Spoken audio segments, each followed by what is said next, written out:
আসসালামু আলাইকুম। ইরান যুক্তরাষ্ট্র ইসরায়েলের যুদ্ধবিরতির পরে কে জিতলো কে হারলো এরকম নিউজ গতকাল সারাদিন আমি দেখেছি। জাতীয় পত্রিকা, জাতীয় চ্যানেলগুলো থেকে শুরু করে যারা কনটেন্ট ক্রিয়েটর আছে তারা সকলেই এই নিউজটাই ফোকাস করেছে সবচেয়ে বেশি। টপ অফ দ্য নিউজে ছিল কালকে। যখন যুক্তরাষ্ট্র এবং ইরানের ভিতরে যুদ্ধবিরতির একটি ঘোষণা আসে যে ইরানের 10টি শর্তে যুক্তরাষ্ট্র বিরতিতে সম্মতি প্রকাশ করেছে। এর সবচেয়ে মূল কারিগর কে? সম্মুখভাগ থেকে পাকিস্তান, তারা অগ্রণী ভূমিকা পালন করেছে। পিছন থেকে চীন। এখন চীনে যুক্তরাষ্ট্র এবং ইসরায়েলের প্রতিনিধি দল আসবে, সেখানে তাদের যুদ্ধবিরতির যে শর্ত সাপেক্ষগুলো আছে এগুলো তারা চুক্তিনামা সই করে আগামী 15 দিনের জন্য যুদ্ধবিরতি করবে। তারপরে পরবর্তী স্টেপ গ্রহণ করবে। এরকম একটি খবর যখন প্রকাশ হয়, আমাদের দেশের মানুষ তথা সারা ওয়ার্ল্ডের মানুষ খুশিতে গুদগুদা। সারাদিন এই নিউজগুলোই ছিল টপ অফ দ্য নিউজে। কিন্তু আমার প্রশ্ন সেখানে না।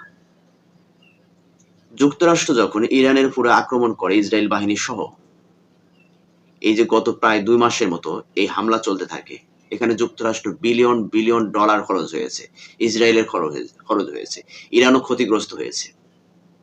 ইরানের সাথে যখন যুদ্ধতে তারা কোন কৌশলে পারতেছিল না, তখন তারা যুদ্ধ বিরতিতে সম্মতি প্রকাশ করছে। এটি বাস্তবতা, এটা স্বাভাবিক।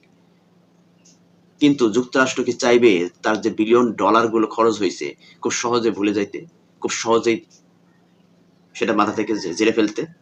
ইসরায়েল কি চাইবে যে তার যে মধ্যপ্রাচ্যে দাদাগিরি এবং তার যে এই যে বিলিয়ন বিলিয়ন টাকা খরচ হইলো, মানে কারেন্সি খরচ হইলো, ডলার খরচ হইলো, এটা কি তারা ছেড়ে দিবে?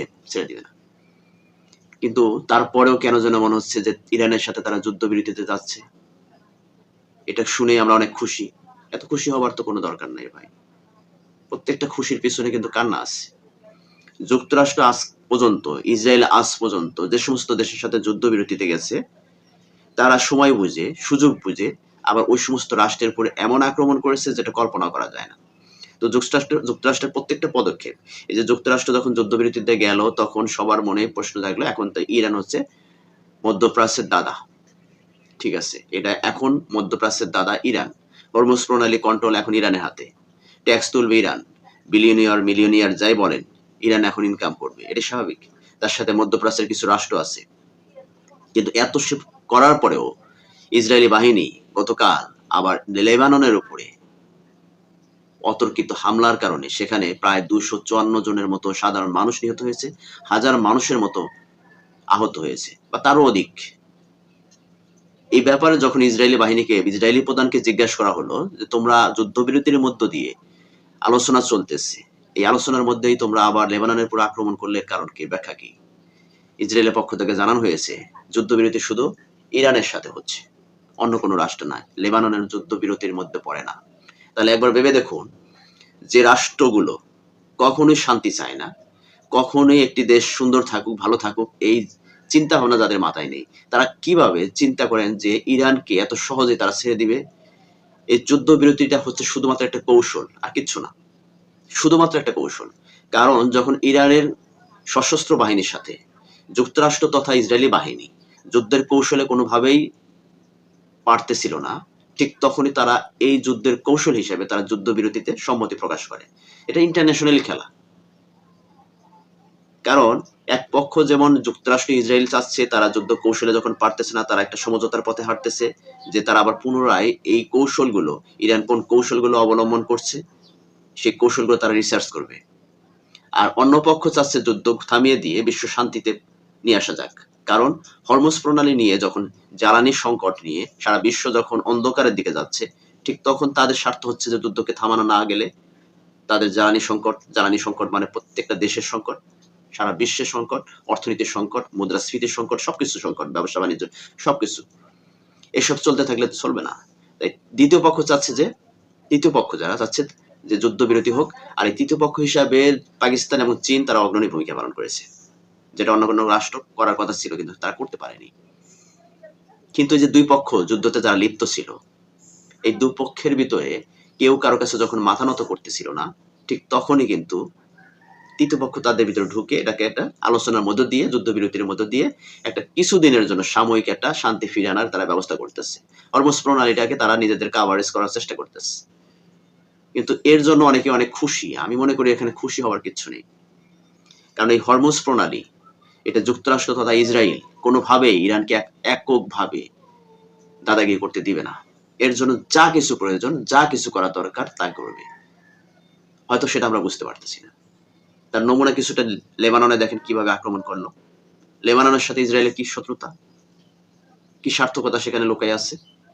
তারপরে লেবাননে হিজবুল্লাহ বাহিনীর কারণে, যারা নাকি ইরানকে সরাসরি সহযোগিতা করেছে, হিজবুল্লাহ বাহিনী, তাদের জন্য লেবানন আক্রমণ করছে। এখন একটা সশস্ত্র গোষ্ঠীর কারণে, একটা সশস্ত্র বাহিনীর জন্য, একটি সশস্ত্র গোষ্ঠী একটা দেশকে সাপোর্ট করতে পারে, এটি স্বাভাবিক। দেশের ভিতরে সরকার দল আছে, বিরোধী দল আছে, তারা যে কোনো কাউকে সাপোর্ট করতে পারে। তার কারণে একটা দেশের সাধারণ মানুষের উপর আক্রমণ করা, এটা কি প্রকাশ করছে? মধ্যপ্রাচ্যের শান্তি কোনোদিনও আসবে না। যখন মধ্যপ্রাচ্যের দেশগুলো একত্রিত না হতে পারবে, মধ্যপ্রাচ্যের দেশগুলো যখন নিজেদের ভিতরে ঐক্য স্থাপন না করতে পারবে, ততদিন পর্যন্ত এই সমস্ত এই যে বাহিরের রাষ্ট্রগুলো তারা দাদাগিরি করতে আসবে। কারণ এই সুযোগগুলো তারাই দিচ্ছে, এই সুযোগগুলো তারাই করে দিচ্ছে। মধ্যপ্রাচ্যের শান্তিকেও অনিষ্ট করার জন্য, নষ্ট করার জন্য মধ্যপ্রাচ্যের দেশগুলো দায়ী। আজকে যখন মধ্যপ্রাচ্যের এক দেশ আরেক দেশকে মনে করে যে ও আমার উপর দাদাগিরি করবে কেন, ও আমার উপর মাতবাড়ি করবে কেন, আরে ভাই তোমরা তোমাদের উপরে মাতবাড়ি করবে এতটুকু সহ্য হয় না, আর বিদেশ থেকে ভাড়া করে নিয়ে আসে, মাতবর ভাড়া করে নিয়ে এসে তোমাদের উপর দাদাগিরি করবে, সেটা তোমাদের সহ্য হচ্ছে? এটাই তো। কারণ তোমরা তো মাতবর ভাড়া করে নিয়ে আসছো, মধ্যপ্রাচ্যের দাদাগিরি করবে মধ্যপ্রাচ্যের দেশগুলো, এটাই স্বাভাবিক। কিন্তু সেখানে মধ্যপ্রাচ্যে কেউ কাউকে ছাড় না দেওয়ার কারণে ভাড়া করে মাতবর নিয়ে এসা তার মাতবাড়িতে তার পা চাটছে মধ্যপ্রাচ্যের কিছু রাষ্ট্র, যার কারণে মধ্যপ্রাচ্যের শান্তি নষ্ট হয়ে গেছে। আজকে ইরান, ইসরায়েল এবং যুক্তরাষ্ট্রের যুদ্ধবিরতির কারণে আমাদের দেশের মানুষ তথা ওয়ার্ল্ডের বিভিন্ন শ্রেণীর মানুষগুলো অনেক খুশি হয়েছে যে যাই হোক, অবশেষে ইরানের বিজয়, যুক্তরাষ্ট্রের পরাজয়। এই কথাগুলো ভাই বলাটা যত সহজ, বাস্তবতা ততটা সহজ না, অনেক কঠিন, অনেক কঠিন। কারণ যুক্তরাষ্ট্র এখন পর্যন্ত তারা একটি পরাশক্তি রাষ্ট্র। সাময়িকভাবে তারা হয়তোবা ইরান যুদ্ধে তাদের পরাজয় ঘটেছে কৌশলগত কারণে, কারণ ইরান যে এতটা শক্তিশালী হয়ে উঠেছে এটা কখনো যুক্তরাষ্ট্র কল্পনা করতে পারে নাই। এবং ইরান এককভাবে এতটা শক্তিশালী না। ইরানকে সহযোগিতা করেছে পিছন থেকে আরো দুটি পরাশক্তি রাষ্ট্র, চীন এবং রাশিয়া। সরাসরি যদিও তারা সহযোগিতা করেনি, কিন্তু পিছন থেকে তারা সমস্ত কিছু দিয়ে সহযোগিতা করেছে, যার কারণে ইরান যুক্তরাষ্ট্রের মতো এবং ইসরায়েলের মতো এই শক্তিশালী রাষ্ট্রগুলোকে পরাজিত করতে সামর্থ্য হয়েছে। আর এর কারণেই যুক্তরাষ্ট্র একটা কৌশল অবলম্বন করছে যে যুদ্ধবিরতিতে গিয়ে কিছুদিন দেখা যাক, পর্যালোচনা করা যাক আসলে কি ঘটে। আপনাদের খুব ভালো করে মনে আছে যে ইরানে যখন হামলা করা হলো তখনও কিন্তু এই যুক্তরাষ্ট্রের সাথে ইরানের সাথে ব্যাপকভাবে বাকবিতণ্ডা শুরু হয়েছিল। যুদ্ধ হবে হবে হবে হবে এরকম অবস্থায় মধ্যস্থতা করেছিল কোন রাষ্ট্র? গাদ্দার একটা রাষ্ট্রের উপর, সৌদি আরব। তারা মধ্যস্থতা করতে গিয়া দুই দেশের ভিতরে যুদ্ধ বাজিয়ে দেয়, যার পরিণাম হচ্ছে আজকে এই অবস্থা। তখনও কিন্তু যুক্তরাষ্ট্র আলোচনায় বসতে চাইছিল, আলোচনার মধ্যে দেশ সমাধান করতে চাইছিল, কিন্তু সেই আলোচনার বসার নাম করে হঠাৎ করে এমন আক্রমণ করে ইরানের উপরে যে ইরানের সর্বোচ্চ ধর্মীয় নেতা আয়াতুল্লাহ আলী খামেনি সেখানে তাদেরকে হারাইতে হয়, সাথে অনেকগুলো লোককে হারাইতে হয়, এবং ধ্বংসস্তূপে পরিণত হয়ে যায় ইরান শহর, তেহরান শহর। মনে আছে তো? সেটা ভুলে যান, আমরা ভুলে যাই সবকিছু। আসলে সারা বিশ্বের মুসলিম এই যে অধ্যুষিত যে সমস্ত অঞ্চলগুলো আছে, মুসলিম জাতিগুলো যারা আছে, খুব আবেগী জাতি। মানে অল্প সময়ের ভিতরে অতীতটাকে ভুলে যেতে সবচেয়ে বেশি ভূমিকা রাখে কারা? মুসলমানরা। ঠিক আছে, এদেরকে কেউ ভালোবাসা, কেউ যদি একটু আবেগ দেখায় এরা ভুলে যায়। তো ইরান যুদ্ধে ইরানের যে এই যে বিজয় বলেন আর এই যে যুদ্ধবিরতিতে যাওয়া বলেন, এটা এত আবেগী হলে হবে না, আর এতটা খুশি হলে হবে না। সতর্ক থাকতে হবে সবসময়। ইরানকে সবসময় চোখ কান খোলা থাকতে হবে। ইরান যদি চোখ কান খোলা না রেখে যদি মনে করে যুদ্ধবিরতিতে গেছে তার মানে আমরা শান্তিতে বসবাস করব, এটা ভাবাটা চরম ভুল হবে ইরানের জন্য। ইরানকে সবসময় কান খাড়া করে রাখতে হবে এদের হাত থেকে বাঁচতে হলে। যুদ্ধবিরতিতে যান আর না যান, সবসময় কান খাড়া করে রাখতে হবে, তবেই ইরান এদের হাত থেকে রক্ষা পাবে।